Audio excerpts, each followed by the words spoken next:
কি রে টুনি, জমি তৈরি করছিস নাকি? তা এবার কিসের বীজ রোপণ করবি শুনি? তোকে কতবার করে বলেছি এই জমিতে কোনো ফসলই হবে না, তার বদলে আমি তোকে কিছু টাকা দিচ্ছি, তুই আমাকে এই জমিটা দিয়ে দে। আমি তোর জমিতে একটা বড় দালান বাড়ি তুলবো। না গো ইগল দাদা, জমি আমার ভালো হোক আর খারাপ হোক, এই জমিটা আমার স্বামীর স্মৃতি, কিভাবে বিক্রি করে দেই বলো? আর আমার তো অন্য কোনো জমিও নেই যে এই জমি বাদ দিয়ে অন্য জমি আবাদ করব। থাক, তুই তোর জমি নিয়েই থাক। আমি চেয়েছিলাম তোকে একটু সাহায্য করতে, সেটা তো তুই আর বুঝলি না। তবে একটা কথা মনে রাখিস, এই জমিতে যতই চাষ কর কিচ্ছুই হবে না।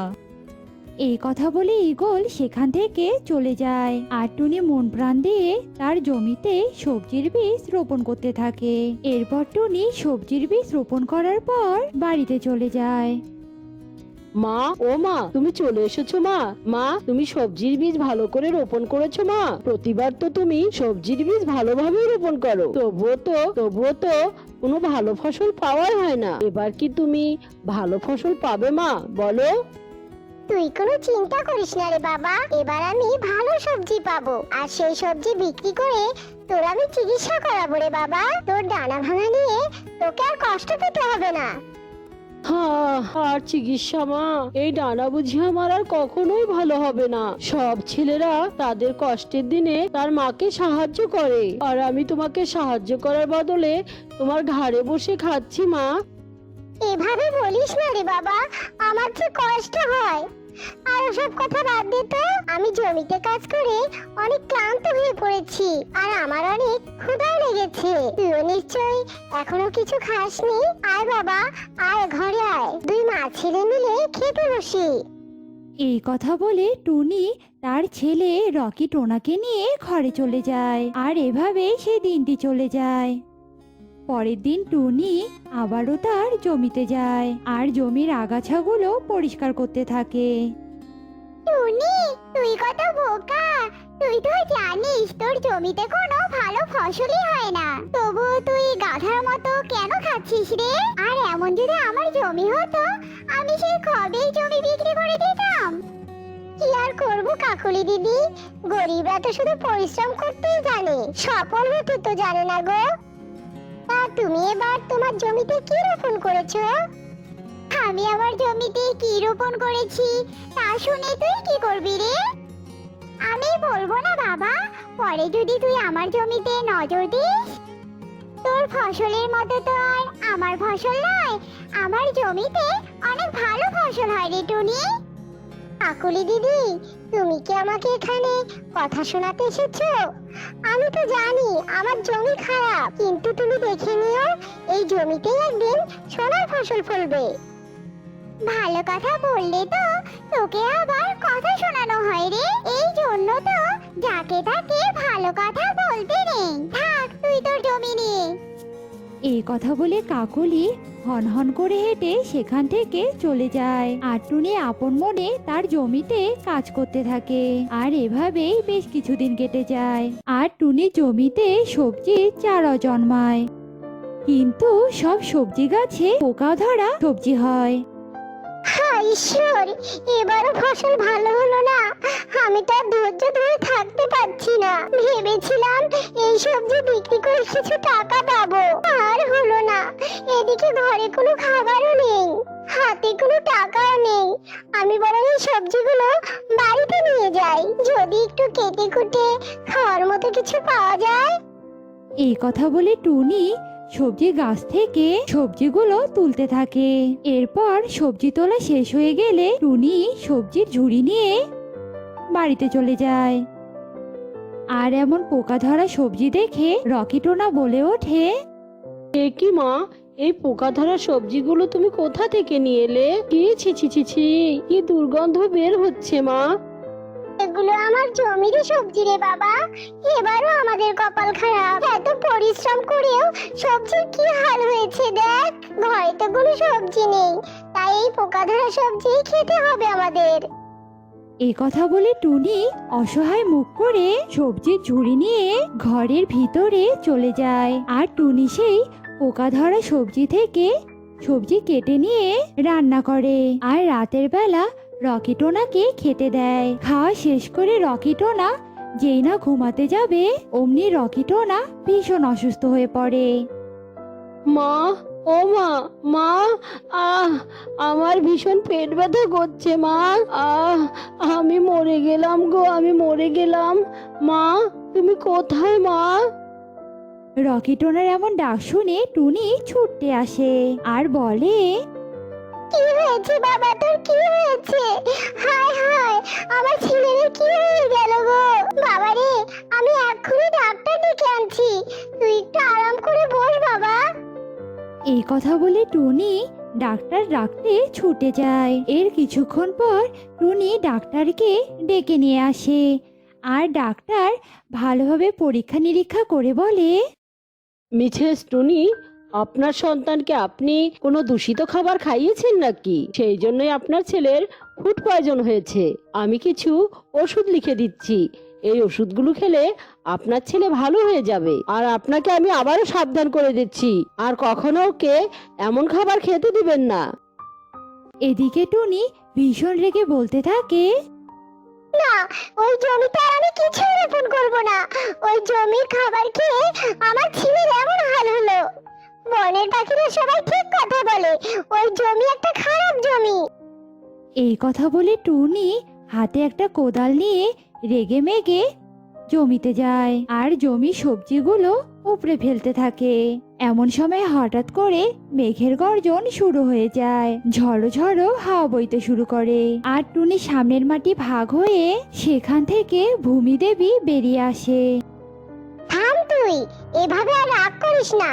এভাবে মাটিতে কোদাল দিয়ে আর আঘাতও করিস না, আমি যে বড্ড ব্যথা পাচ্ছি। হঠাৎ করে ভূমিদেবীর কথা শুনে টুনি ভীষণ চমকে ওঠে আর হাত থেকে কোদালটা ফেলে দিয়ে হাত জোর করে বলতে থাকে, কে কে তুমি মা? আর আমার সামনে কে দাঁড়িয়ে আছো? আমি তো তোমায় চিনতে পারছি না। আমি ভূমিদেবী মা, এতদিন ধরে তোর জমিতে আমি বসবাস করছিলাম আর আমি তোর পরীক্ষা নিচ্ছিলাম। আমি দেখেছি তুই অনেক পরিশ্রমী, তাই আমি তোকে কিছু বেগুনের চারা উপহার দিতে চাই। এই বেগুনের চারা তুই তোর জমিতে রোপণ কর, দেখবি তোর ভাগ্য ফিরে গেছে। এই কথা বলে ভূমিদেবী জাদু করে কিছু বেগুনের চারা দেয় টুনিকে। তারপর ভূমিদেবী অদৃশ্য হয়ে যায় আর এরপর টুনি খুশি হয়ে সেই বেগুনের চারা তার জমিতে রোপণ করে আর রোপণ করার সাথে সাথেই বেগুন গাছ বড় হয়ে যায় আর বেগুন গাছে সোনার বেগুনও ধরে আর তা দেখে টুনি বেশ অবাক হয়ে যায়। একি কাণ্ড! একদিনের বেগুন গাছ, আবার সেই বেগুন গাছে সোনার বেগুন! হে ভূমিদেবী, তুমি অবশেষে আমার কৃপা করলে। এরপর টুনি বেগুন ছিঁড়ে বাজারে বিক্রি করে অনেক টাকা পায়। এরপর সেই টাকা দিয়ে রকি টোনার ভাঙ্গা ডানা চিকিৎসা করে ভালো করে তোলে আর সুখে শান্তিতে বসবাস করতে থাকে। অসুস্থ ছিল, কাজকর্ম করে খাওয়ার মতো তার কোনো সামর্থ্যই ছিল না। হে উপরওয়ালা, তুমি আমাকে এত অসহায় করে কেন এই জগতে পাঠিয়েছো? তার উপর আমাকে এত রোগেই বা কেন দিয়েছো? আমি যে আর এত যন্ত্রণা সহ্য করতে পারছি না। দুটো ঔষধ কিনে যে গিলবো সে টাকাটাও তো আমার কাছে নেই। কাকলি এসব বলতে থাকে আর খুব কাঁদতে থাকে। জঙ্গলের অন্য সব পাখিরা কাকলির এমন করুণ অবস্থা দেখে দূরে সরে যায়। সাহায্য তো পরের কথা, এভাবে কোনো রকমে কষ্টে দিন পাড়ি দেয় কাকলি। এইদিকে রাতও হয়ে যায়। পেটের জ্বালা আর সহ্য হচ্ছে না আমার। সবাই আমার করুণ অবস্থা দেখে দূরে সরে যাচ্ছে। যদি আমাকে কেউ দয়া করে দুমুঠো খাবার দিত, তবুও তো আমার জীবনটা বেঁচে যেত। এতটুকু দয়া যখন কেউ আমাকে করলই না, তখন আমি সবার বাড়ি থেকে খাবার চুরি করে নিয়ে আসবো। এরপর কাকলি কোনো রকমে হেঁটে হেঁটে সুখীর বাড়িতে যায় আর যেই না কিছু খাবার নিয়ে আসতে ধরে, তখনই সুখীর কাছে কাকলি ধরা পড়ে যায়। হায় হায়, এই কুলক্ষী অপয়াটা আমার ঘরটাকে অপবিত্র করে দিল। এই দেখি দেখি, তুই কি লুকিয়ে রাখছিস? কিছু না গো সুখী দিদি, কিছু না। এমনিতেই এসেছিলাম, আমি এক্ষুনি চলে যাচ্ছি। এই দাঁড়া দাঁড়া, তুই এখানেই দাঁড়া, দেখি কি নিয়েছিস তুই। এরপর সুখী কাকলির সাথে হাতাহাতি করতেই খাবারগুলো সব মাটিতে পড়ে যায়। হায় হায় রে, কে কোথায় আছো? তাড়াতাড়ি এসো, এই কাকলি আমার ঘরে সব কিছু চুরি করে নিয়ে যাচ্ছে। সুখীর চিৎকার শুনে সবাই সেখানে এসে হাজির হয়। আমি কিচ্ছু চুরি করিনি, শুধুমাত্র পেটের জ্বালায় একটু খাবার চুরি করেছিলাম। তোমরা আমাকে খেতে দাও। এ মিথ্যে কথা বলছে, তোমরা কেউ এর কথা বিশ্বাস করো না, সবাই মারো একে। সুখীর কথা শুনে সবাই কাকলিকে গণপিটুনি দিতে থাকে। এদিকে কাকলি আগের অসুস্থ থাকায় এত মার খেয়ে আর সহ্য করতে পারে না, সে মারা যায়। এরপর সবাই মিলে কাকলির মৃতদেহকে জঙ্গলের গহীনে ফেলে দিয়ে আসে। এদিকে সবাই চলে আসতে না আসতেই কাকলির মৃতদেহ থেকে তার অতৃপ্ত আত্মা বেরিয়ে আসে। তোরা সবাই মিলে আমাকে মারলে, তাই না? আমি বেঁচে থাকতে তোরা এতটুকু মায়া করিসনি আমাকে, কেউ মায়া করিসনি, সুখ দিসনি আমাকে। তাই আমিও তোদের তিলে তিলে হত্যা করব আর আমার মৃত্যুর প্রতিশোধ নিব। কাউকে বাঁচতে দেব না, আমি সবাইকে মেরে ফেলবো। এরপর কাকলির অতৃপ্ত আত্মা সবাইকে জ্বালাতন করতে থাকে। এইদিকে কাকলির আত্মার খিদে পেলে সবার বাড়ি থেকে মুরগি ধরে ধরে খেত, পাশাপাশি পাখিদের নরম মাংস খেত। এভাবে বেশ কিছুদিন কেটে যায় আর বনের ভেতর কাকলির আত্মা তাণ্ডব চালায়। ধীরে ধীরে বন থেকে পাখি উধাও হতে থাকে। কাকলি প্রতিদিন পাখি খেত। জঙ্গলে এটা কি হচ্ছে? কারো বাড়িতে কোনো মুরগি থাকছে না, তাহলে এসব মুরগিগুলো কোথায় যাচ্ছে? আবার শোনা যাচ্ছে মাঝে মাঝে নাকি পাখিরাও হারিয়ে যাচ্ছে। বনের সবাই দিশেহারা হয়ে যাচ্ছিল যে এত পাখি উধাও হচ্ছে কেন, মুরগি বা কে নিচ্ছে। এদিকে সুখীর বান্ধবী টুনি সুখীর বাড়িতে বেড়াতে আসে। কিরে সুখী, কি হয়েছে তোর? তোকে এত চিন্তিত দেখাচ্ছে কেন? বুঝতে পারছি না রে, জঙ্গলে যে কি সব হচ্ছে। এরপর সুখী টুনিকে সব ঘটনা খুলে বলে। সব শুনে টুনি বলে, বুঝলাম, কিন্তু কেন এমনটা হচ্ছে এটাই তো আগে খুঁজে বের করতে হবে রে, তারপর না হয় তার সমাধান বের করা যাবে, বুঝেছিস? এরপর রাত হয়, সবাই ঘুমিয়ে পড়ে। এইদিকে কাকলির আত্মা আশেপাশে কয়েকটা বাড়ি থেকে পাখিদের ধরে নিয়ে তার আস্তানায় চলে যায়। আশেপাশে পাখিদের চিৎকার শুনে টুনি আর সুখী বাহিরে বেরিয়ে আসে। কি হয়েছে? তোমরা এত চিৎকার করছো কেন? আমি আমার মেয়েকে নিয়ে ঘুমাচ্ছিলাম, কিন্তু হঠাৎ করে কোথা থেকে জানি একটা ডাইনি এসে আমার মেয়েকে ধরে নিয়ে গেল। আমার বাচ্চাকে কেউ তোমরা ওই ডাইনির হাত থেকে এনে দাও। এদোরা শালিক বোন, আমরা দেখছি ব্যাপারটা, তোমার বাচ্চাকে কি করে উদ্ধার করা যায়। এই বলে সান্ত্বনা দিয়ে টুনি আর সুখী বাড়িতে ফিরে আসে। ডাইনি ওটা কোথা থেকে আসতে পারে, আর ওটা কার আত্মার ডাইনি হতে পারে, আর কেনই বা সে ডাইনি হয়েছে? এই প্রশ্নের উত্তর আমি কোথায় পাবো? কিরে টুনি, কি এত ভাবছিস? রাত তো অনেক হয়েছে, এখন ঘুমাবি চল। কিছু না রে, চল ঘুমিয়ে পড়ি। এরপর টুনি আর সুখী ঘুমিয়ে পড়ে। এদিকে সকাল হয়ে যায়। সারাটা দিন টুনির মাথায় একই প্রশ্ন ঘুরতে থাকে। দেখতে দেখতে পুরো দিনটাই কেটে যায়। এদিকে আবার রাত হয়ে যায়, আর ওইদিকে কাকলির আত্মা তো সামান্য কয়েকটা পাখির মাংস খেয়েছি, তা দিয়ে তো আমার কোনো পেটই ভরেনি। আমি বরং জঙ্গলে সব পাখিগুলোকে একসাথে খাবো, আমার পেটটাকে শান্তি করব।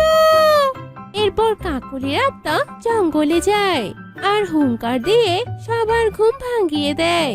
তখনই সব পাখিরা ভয় পেয়ে লাঠি নিয়ে কাকলির আত্মাকে মারতে যায়। আর কাকলির আত্মা তার মায়া শক্তি দিয়ে জঙ্গলের মধ্যে ঝড় তোলে। ঝড়ের বেগে সবার হাতে লাঠি উড়ে যায়। তোদের ওই সামান্য লাঠি আমার কিচ্ছু করতে পারবে না। মৃত মানুষকে আবার তোরা মারতে চাস বুঝি? কাকলি তুই তো মারা গেছিস, কিন্তু এখন আবার কি করে এলি এখানে? ক্ষুধার যন্ত্রণায় আমি ছটফট করছিলাম, নইতে না পেরে আবার চুরি করতে গেছিলাম। আর তোরা কিনা আমাকে একটু সাহায্য না করে উল্টো আমাকে মেরে ফেলেছিলি।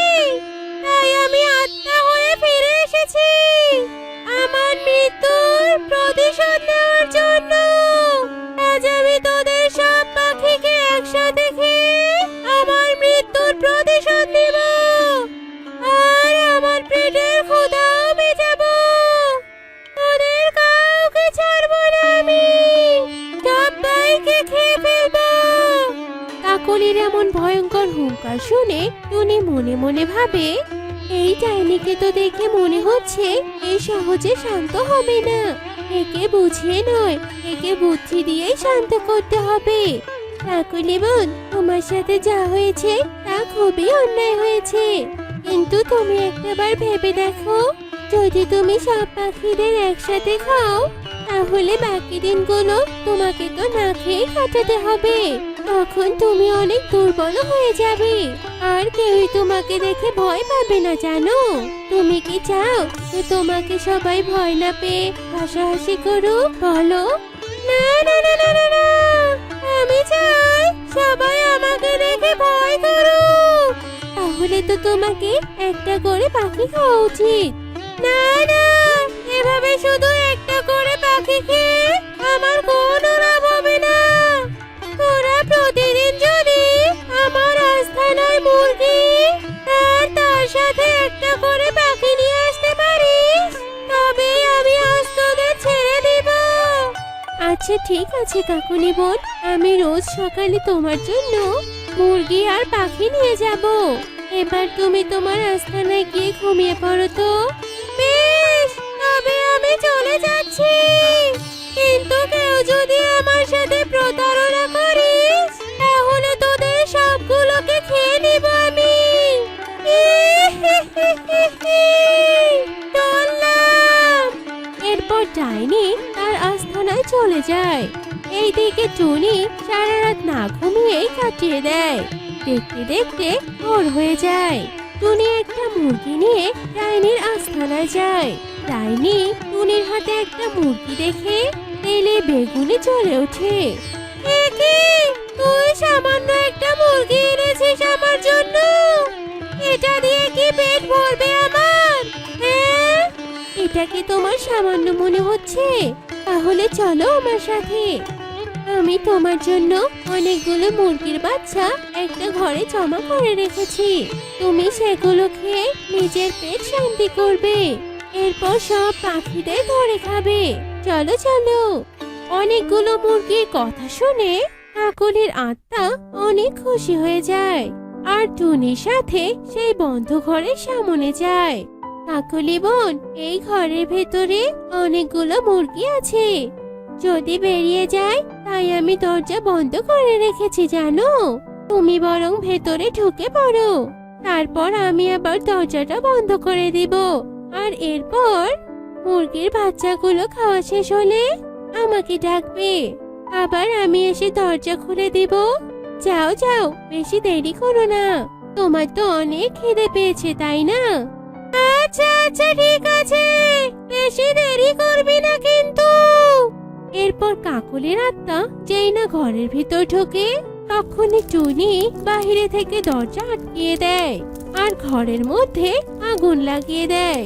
আর ডাইনি ঘরের সাথে সাথে পুড়ে ছাই হয়ে যায়, আর জঙ্গলের সব পাখিরা ডাইনির হাত থেকে মুক্তি পেয়ে যায়।